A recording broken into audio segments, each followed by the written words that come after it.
Faida na utofauti wa kwanza kati ya kampuni na kuendesha biashara kwa jina la biashara ni masuala ya kodi. Kwenye kampuni, namna gani unadili na masuala ya kodi ni tofauti sana na namna gani unadili na masuala ya kodi kwenye jina la biashara. Kwenye kampuni, kwanza unapata udhibiti 100% kodi zako unazolipa. Kwa namna gani? Ukitumia jina la biashara, utaenda kituo cha TRA ambacho kiko karibu yako, utaenda kwa ajili ya kwenda kufanyiwa assessment. Mamlaka yote yako kwa mtu ambaye anakufanyia assessment. Yeye ndo atadetermine kutokana na numbers zitakazokuwa mbele yake. Lakini kwenye kampuni hauendi kwa afisa wa TRA kudetermine namba zako ulizonazo na biashara yako jinsi inavyokwenda na ulipe kiasi gani. Hii inakupa total freedom ya kugundua okay, sasa hivi nitalipa nini, nitalipa shilingi ngapi na kwa sababu gani. Kitu cha pili ni issue ya liability. Kwenye kampuni, issue ya liability ni tofauti sana na kwenye jina la biashara. Kwenye jina la biashara, chochote kitakachotokea kwenye jina la biashara kitakuaffect wewe moja kwa moja. Kwa mfano, wewe unaitwa ndugu Frederick. Kitendo kitakachotokea kwenye maisha ya Frederick ya kawaida kinaweza kikaaffect biashara ya Frederick kama anaifanya kwa jina la biashara. Na chochote kile kitakachotokea kwenye biashara ya Frederick kinaweza kikaaffect maisha ya Frederick ya private ambayo ni nyumba, familia na kila kitu. Kwa sababu gani? Kama umezingwana na mtu kwenye biashara yako, ni rahisi yeye kuja kuchukulia hatua kwenye maisha yako binafsi. Lakini kwenye kampuni kuna kitu kinaitwa limited liability protection. Limited liability protection ni kwamba ni privilege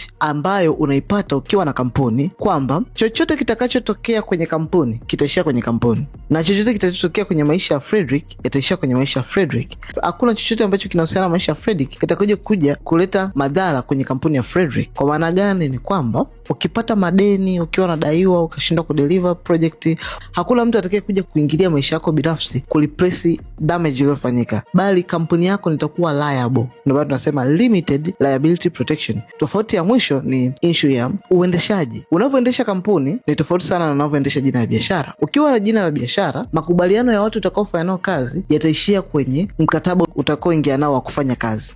So, ikitokea amefanya maamuzi bila wewe kuweza kuapprove hayo maamuzi, kisheria hakuna sheria ya moja kwa moja ambayo inahusiana na biashara yako itakayoweza kumdhibiti huyu mtu unayefanya naye kazi. Lakini kwenye kampuni ni tofauti. Kwenye kampuni kuna kitu kinaitwa Memorandum and Articles of Association. Ni kama vile muongozo na mwenendo wa uendeshaji wa kampuni yako. Hakuna kitu kitakachopitishwa ambacho wewe majority shareholder hujakiapprove afu wao wakakipitisha. Kifupi ni kwamba kwenye kampuni yako hamna mtu atakayefanya maamuzi makubwa yanayohusu hatima ya kampuni yako bila wewe kuhusishwa, na akipitishwa it means ni kwamba ameyapitisha bila idhini yako, na bila idhini yako ni kwamba huyu maamuzi hayo ni batili, tunaita ni null and void. Kwa hiyo kwenye jicho la sheria, haya maamuzi yaliyopitishwa bila kuwa na approval yako wewe CEO hayatakuwa na usahihi. Kwa hiyo kama ameongeza thamani, amefanya jambo lolote, huyo atashtakiwa kwa criminal offense kama criminals wengine walioko kwa mtaani. Kwa hiyo bila shaka, bila wasiwasi, huyo atachukuliwa hatua kwa matendo yake mwenyewe. Haya yote yanafanikiwa endapo utakuwa na kampuni. So, kama ni mfanya biashara na unajiona kabisa una cash flow at least kuanzia 5 kuendelea, ama una mtaji kuanzia 5 unatamani kuanza biashara, ama tayari upo kwenye biashara, hakikisha unasajili kampuni yako. Na kama bado hujasajili kampuni yako, comment neno kampuni hapo chini,